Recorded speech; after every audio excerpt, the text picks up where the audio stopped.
Welcome to all the viewers to Aspire Academy. This is Ohim Nath, and we are back with another class of economics.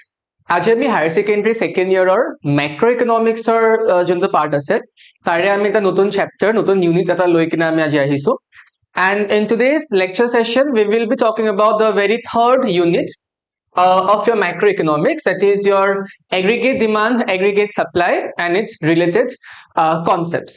আৰু ইউনিটটো start কৰাৰ আৰম্ভণিতে মই কৈ দিছো যে this is a very important unit because CBSE ফালৰ পৰাই হোক বা আসাম হায়াৰ ছেকেণ্ডাৰী কাউন্সিলৰ ফালৰ পৰাই হোক আটাইতকৈ বেছি ওয়েটেজ কিন্তু আমাৰ এইটো চেপ্টাৰৰ পৰা আহে so 12 marks, okay, comprising of 1 2 4 and 6 total 12 marks or kintu questions ami okol eitu unitor porai kintu ami pao.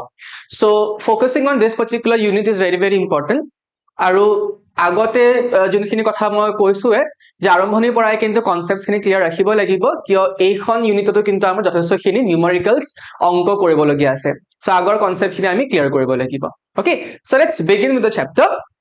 So chapter to naam amar hoise aggregate demand and related concepts. So related concepts khini bujar agote ami aggregate demand ki hoy ami seito okaman bujibo lagibo.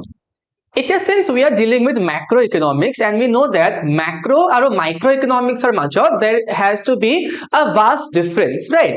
So jetia ami okol individual unit, individual consumer, individual producer, government, jetia ami okol individual unit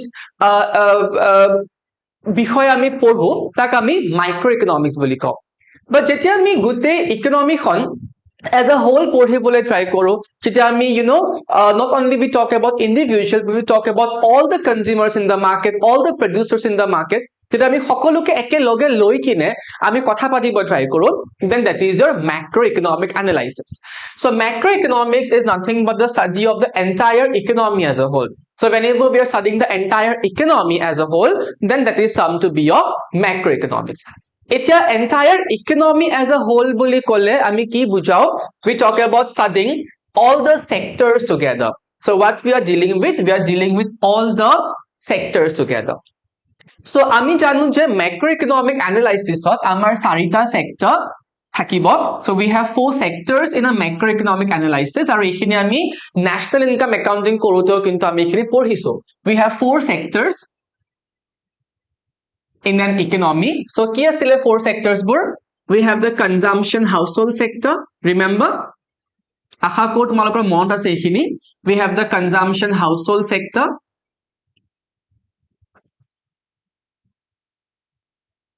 Second to amar ki asile, we have the investment sector, we have the investment or the business sector.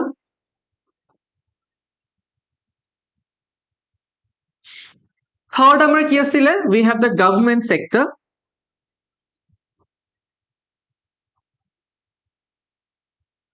And lastly, we have the external sector. External sector mane we have the foreign sector.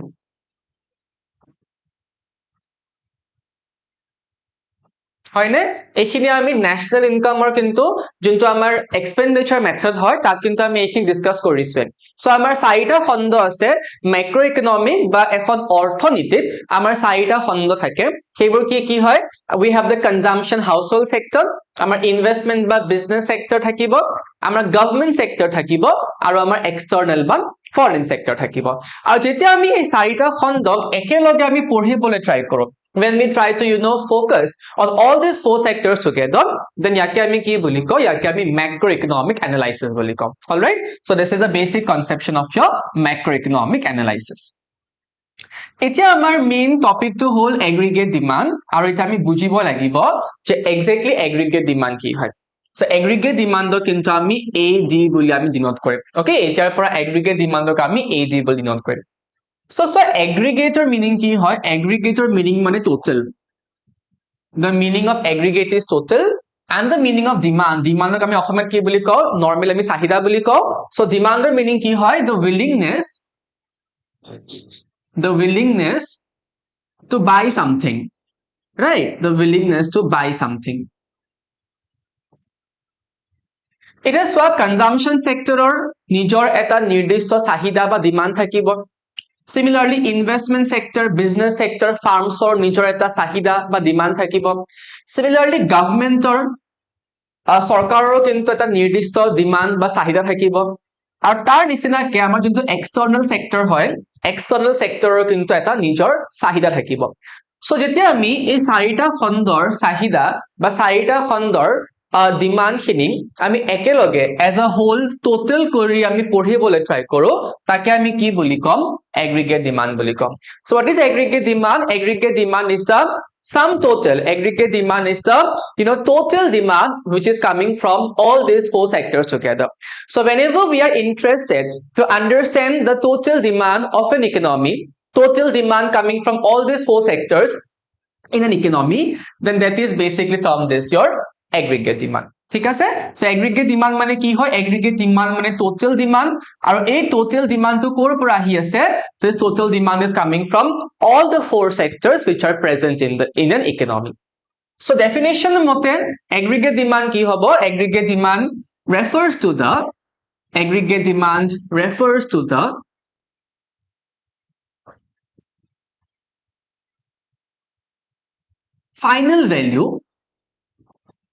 final value of all goods and services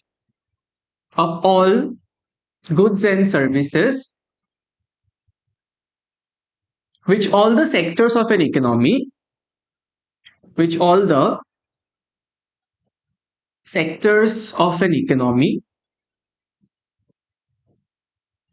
are willing to purchase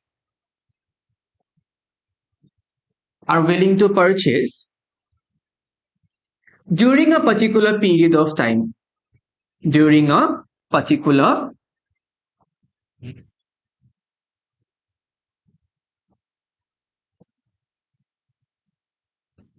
time so aggregate demand ki hoy it is the final value of all the goods and services so all the goods and services are value to hoy which all the sectors mane we have the four sectors consumption sector household sector investment sector and the foreign sector so all the sectors of an economy are willing to purchase so when you are willing to purchase it means that you are demanding so jetia moi kiba ta bostu kinibo bisarim tar ortho etoi hobo je moi সেই বস্তুটোৰ চাহিদা কৰিছো right so willing to purchase during a particular period of time so ইয়াকে আমি কি বুলি কৈছো ইয়াকে আমি aggregate demand বুলি কৈছো ঠিক আছে এতিয়া aggregate demand or চাৰিটা important components আছে so যোন চাৰিটা আমি components ৰ কথা পাতিলো এইমাত্ৰ সেই চাৰিটাকে কিন্তু আমি components of aggregate demand বুলি কম so next we'll talk about the components of aggregate demand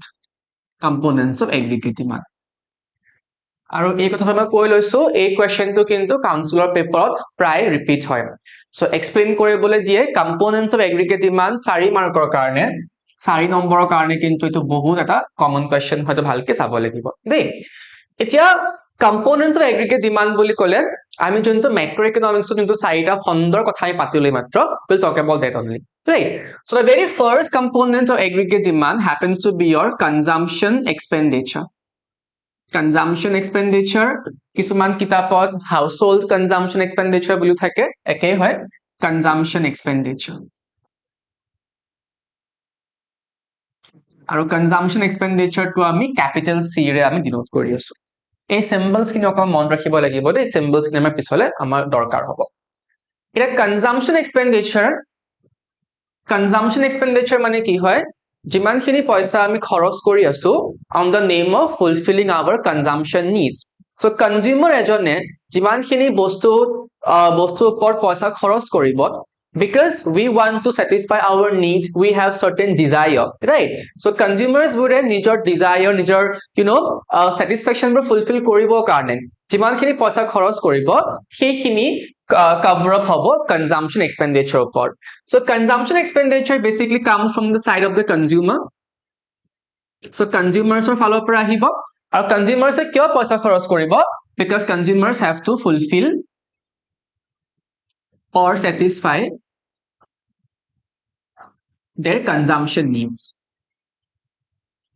so amar jiman consumption needs ase amar jiman sahida ase সেই consumption needs বোৰ fulfill কৰিবৰ কাৰণে আমি সামগ্ৰী goods বা service ওপৰত আমি পইচা খৰচ কৰিম আৰু সেই পইচা খৰচ যে কৰি আছো that is coming under your consumption expenditure.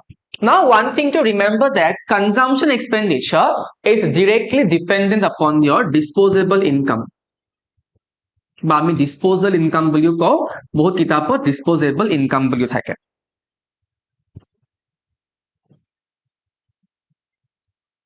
So আমাৰ consumption expenditure to কিহৰ ওপৰত depend হৈ আছে? Consumption expenditures depend upon your disposable income. এটা disposable income কি হয়? Supposing মই এটা কলেজ এখন চাকৰি কৰি আছো, লগতে মই টিউশনস কৰি আছো. So at the end of the month what happens? মই এটা particular income বা এটা salary মোৰ একাউণ্টত draw হয়. ঠিক আছে? At the end of the month মোৰ একাউণ্টত বা মোৰ এটা salary draw হ'ব. So যোনটো salary মোৰ একাউণ্টত আহিব, সেই টকাখিনি কিন্তু ডাইৰেক্টলি মই কনজাম্পচনত মই খৰচ কৰিব নোৱাৰো. যোনটো টকা মোৰ salary draw হ'ব, সেই টকাখিনি directly I will not be able to use for spending on the name of consumption. Why? Because যোনটো টকা মই পাম, তাৰ পৰা এটা part মই কি কৰিব লাগিব? মই গভৰ্ণমেণ্টক টেক্সৰ নামত দিব লাগিব. Right? So whatever income we get, a part of the income is deducted on the name of taxes. লগতে মোৰ কিবা কিবি expenses থাকিব. More expenses thakibo. I might have to pay rent. I might have to pay electricity bill. I might have to make away expenses for all my grocery shoppings and stuff. So jimankhini income ami pao, সেই ইনকামৰ পৰা এটা part আমাৰ deduct হৈ যায় on the name of taxes, আৰু এটা part আমি deduct কৰি দিও on the name of all the expenses যিমান আমাৰ খৰচ পাতি গুতে মাহৰ কাৰণে কৰিবলগীয়া থাকে. So ইনকামৰ পৰা যেতিয়া আমি এই পাৰ্টিকুলাৰ পাৰ্ট খিনি আমি গুছাই দিম, তাৰ পিছত আমাৰ হাতত যোনটো ইনকাম থাকি যাব তাকে আমি ডিসপোজেবল ইনকাম বুলি কওঁ. Disposable income মানে income which you can directly use to consume goods and services. ঠিক আছে? So disposable income ৰ অৰ্থ কি হয়? Disposable income সেইখিনি ইনকাম হ'ব যোনটো আমাৰ হাতত থাকি যাব after making deductions or after making all forms of payments like taxes, fees, fines and other kinds of expenses. So মোৰ ইনকামৰ পৰা যেতিয়া মই এই গোটেই টেক্সৰ নামত বা যিমান খৰচ পাতি কৰিবলগীয়া থাকে সেইখিনি মই অতৰাই দিও, গুছাই দিও, মোৰ হাতত যোনটো ইনকাম বাচি থাকিব তাকে আমি কি বুলি কওঁ? তাকে আমি disposable income বুলি কওঁ. And this disposable income is directly influencing your consumption expenditure. So আমাৰ disposable income যদি বেছি হয়, আমাৰ consumption expenditure কি হ'ব? বেছি হ'ব নে? মোৰ হাতত টকা বেছি থাকিলে I will be in a position to purchase more goods and services.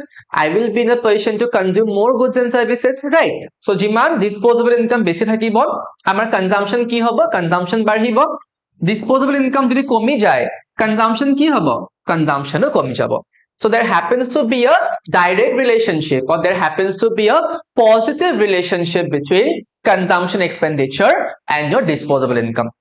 So disposable income বাঢ়িলে consumption expenditure বাঢ়িব, disposable income কমিলে consumption expenditure কমি যাব. Right? So this is the very first component of your aggregate demand, that is your consumption expenditure. Now quickly moving to the second component, যোনটোক আমি কম investment expenditure বা business expenditure. So we're moving to the second component, investment expenditure.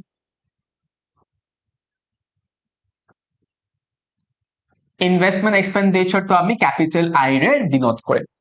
এটা investment বা business expenditure বুলি আমি ক'লে we are representing the second component or second sector of a macroeconomic analysis, that is your farms or the production sector. So investment expenditure কোনটো sector represent কৰিব? It represents the farms or the production sector. এতিয়া সব ফাৰ্মস বা প্ৰডিউচাৰ্সও কিন্তু বহুতখিনি টকা পইচা খৰচ কৰিব লাগে. এটা প্ৰডিউচাৰ্সৰ মেইন কাম কি হয়? টু প্ৰডিউস গুডস এণ্ড সাৰ্ভিসেস, আৰু গুডস এণ্ড সাৰ্ভিসেস প্ৰডিউস কৰিবৰ কাৰণে ফাৰ্মসক কি লাগিব? ৰ মেটেৰিয়েলছ লাগিব, মেচিন লাগিব, ল্যান্ড লাগিব, লেবাৰ লাগিব, ক্যাপিটাল লাগিব, হয় নাই?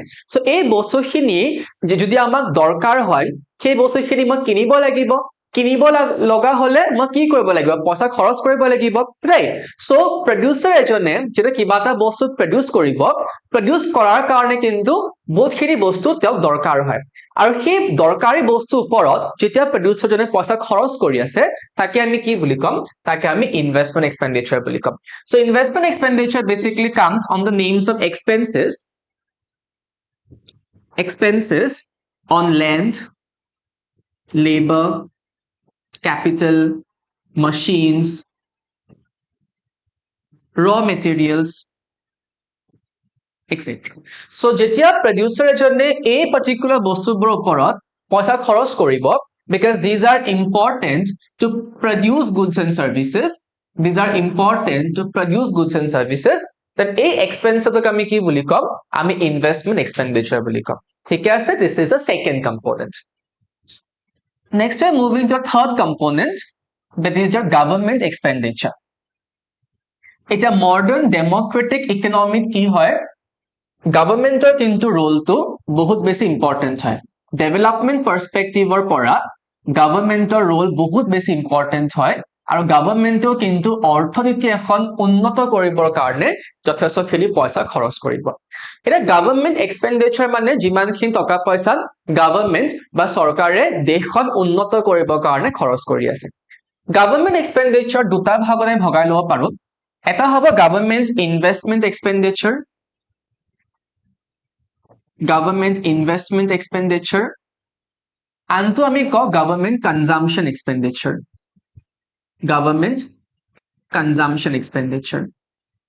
right so jetia government roads banabo railways banabo jekon type of investmental projects lobo ba bridges banabo সেইবোৰক আমি কি বুলি কও সেইবোৰক আমি গভৰ্নমেন্ট ইনভেষ্টমেন্ট এক্সপেন্ডিচাৰ বুলি কও সো ইনভেষ্টমেন্ট এক্সপেন্ডিচাৰ আন্ডাৰ কি আহিব construction of roads railways bridges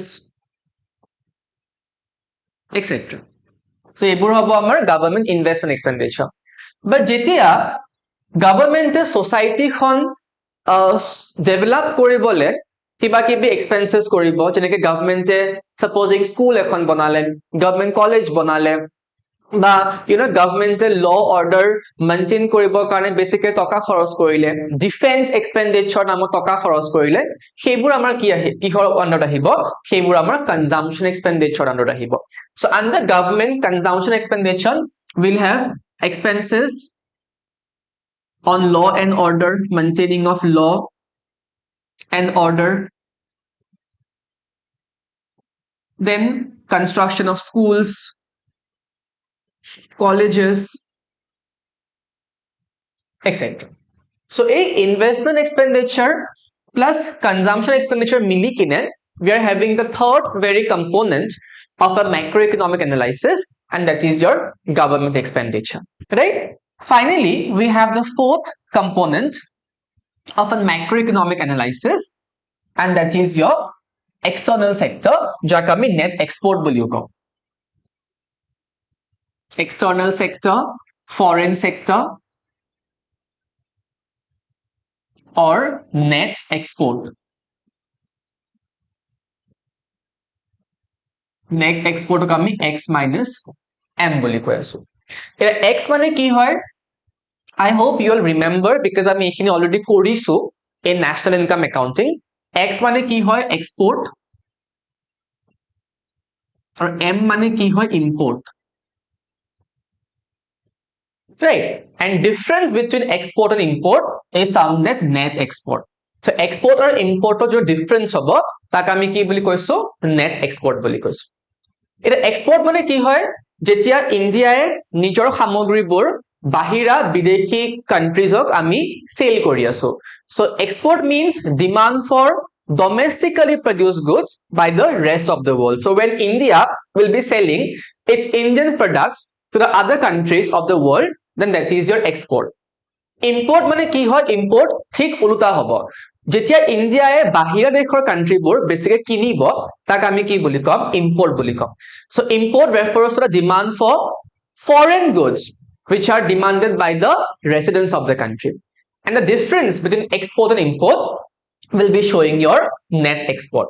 So যেতিয়া আমি export কৰি আছো, what we are doing, বেলেগ countries বোৰে চাহিদা কৰিব, যেতিয়া আমি import কৰিম আমাৰ countryয়ে বেলেগৰ সামগ্ৰী চাহিদা কৰিব.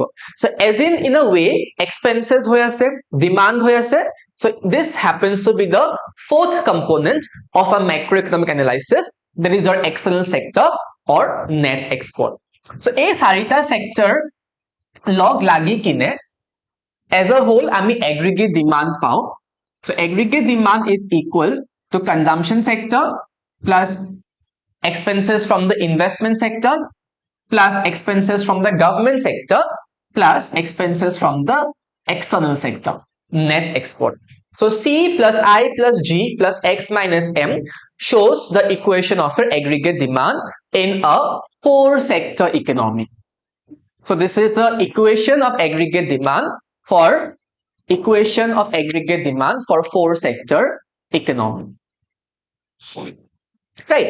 আৰু এটা কথা please remember, যেতিয়া আমি এই চাৰিটা sector আমি show কৰো, তেতিয়া হলে ইয়াক আমি open economy বুলিও কওঁ. This is also termed as an open economy. Why open economy? Because we are including the external sector. We are including the foreign sector. So foreign sector include what we are doing. We are talking about opening up the economy because we are entering into trade relation.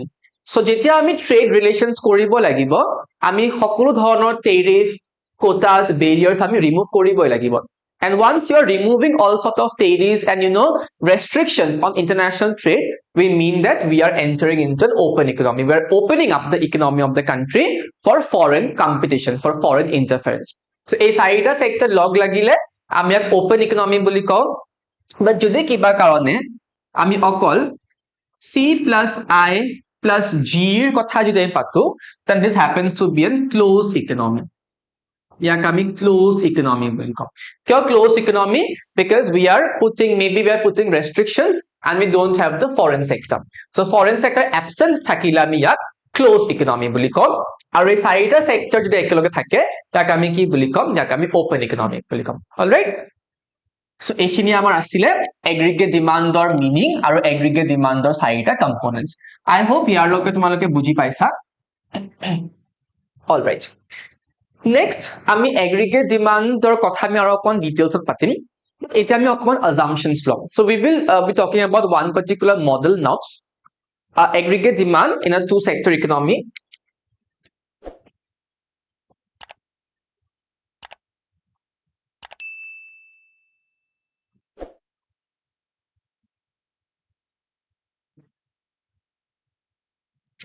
So in general, আমাৰ চাৰিটা sector আছে. কিন্তু আমি আমাৰ topic খিনি অকমান simple আৰু easy কে আমি বুজিবৰ কাৰণে আমি এইটো বস্তু assume কৰি আছো যে আমি এটা অকল দুটা sector. We only deal with two sectors. So তোমালোকৰ syllabusত চাৰিটা sectorৰ conception টো ইমান এটা দৰকাৰ নাই. So আমি এটা অকল এইটো বস্তু assume কৰিম যে aggregate demand কেনেকে ফৰ্ম হয় বা aggregate demandৰ process কেনেকুৱা হ'ব যেতিয়া আমি অকল দুটা sector, দুই খণ্ডীয় অৰ্থনীতি এখন লৈ কিনে আমি কথা পাতিবলৈ try কৰিম. So aggregate demand in a two sector economy, right?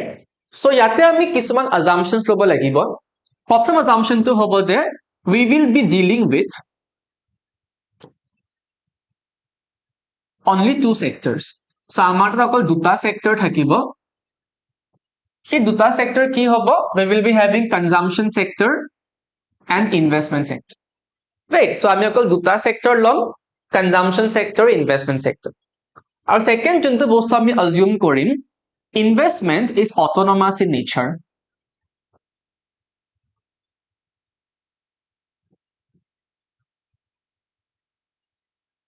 So investmentor nature টো কেনেকুৱা হয়? Investmentor nature টো autonomous. এটা autonomous মানে কি বুজিব লাগিব.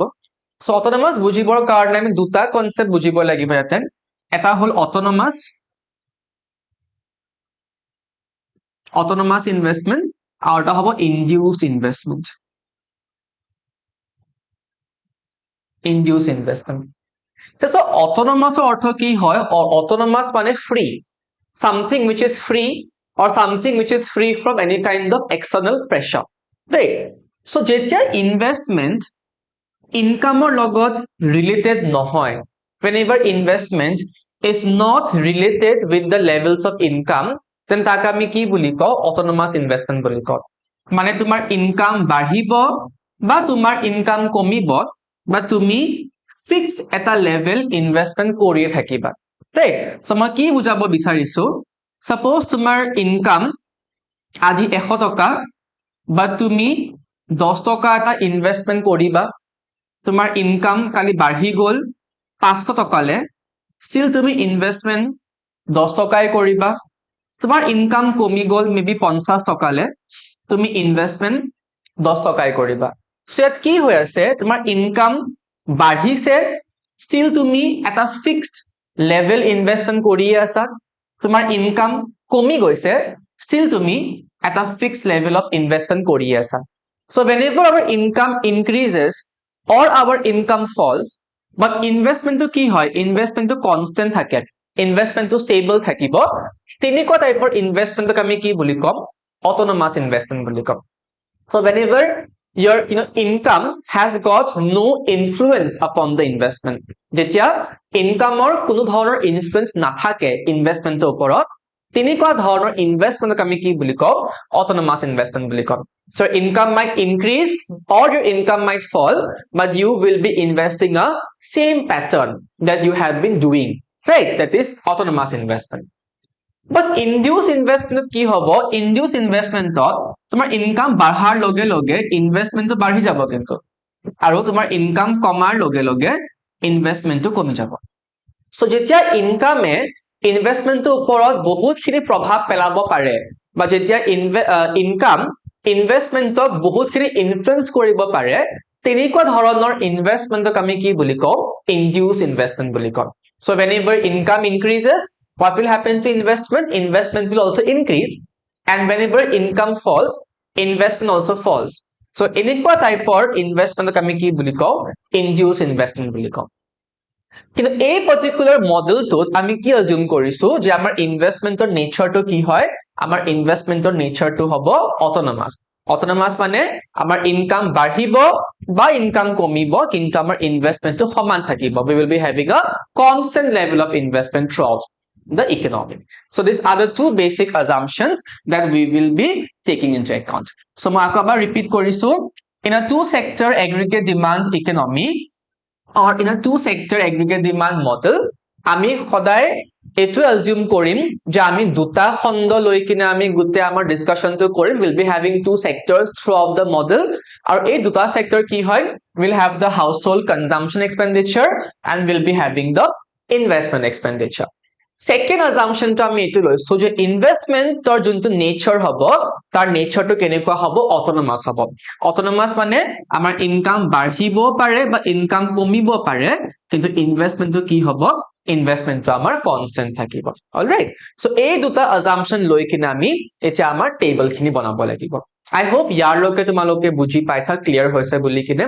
আৰু যদি কিবা কাৰণে কিবা doubt থাকে, please feel free to put the doubt on the comment section so that accordingly we can talk about that, right?